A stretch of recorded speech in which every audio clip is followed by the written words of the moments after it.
పరీక్షలు దగ్గర పడుతున్న తార మాత్రం కాన్సన్ట్రేట్ చేయలేకపోతుంది. పుస్తకాలు తెరిచింది కానీ ఫోన్ ఒక్క సౌండ్ చేస్తే చాలు తన దృష్టి మరొక ప్రపంచంలోకి వెళ్ళిపోతుంది. మెసేజ్, రీల్, స్టేటస్, స్క్రోల్ ఇలానే సమయం పోతూ చదువు మెల్లగా జారిపోతుంది. అప్పుడు తార ఒకటి గుర్తించింది, ఇది సాధారణ డిస్ట్రాక్షన్ కాదు, సోషల్ మీడియా వేసిన హిడెన్ ట్రాప్ అని. స్క్రోల్ మొదలు పెడితే ఎక్కడ ఆపాలో మనసే మర్చిపోతుంది. తార కోపం రాలేదు, భయం వేసింది.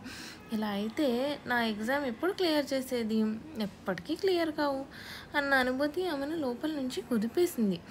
ఆ టైంలోనే తార ఒక చిన్న నిర్ణయం తీసుకుంది. అలా తార తన మొదటి డీటాక్స్ మొదలుపెట్టింది. ఫోన్ని డూ నాట్ డిస్టర్బ్ మోడ్లో పెట్టింది. చదివే టేబుల్ మీద ఫోన్ పెట్టడం మానేసింది. 25 మినిట్స్ ఫోకస్ టైమర్ ఆన్ చేసుకొని చిన్న టు డూ లిస్ట్ పెట్టుకుంది.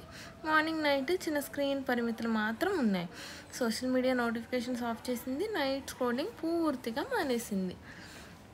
మొదట్లో 10 మినిట్స్ కూడా కాన్సన్ట్రేట్ చేయలేకపోయిన తార ఇప్పుడు 25 to 30 మినిట్స్ పూర్తిగా ఫోకస్లో ఉండగలిగింది. చిన్న డీటాక్స్ పెద్ద మార్పు తెచ్చింది.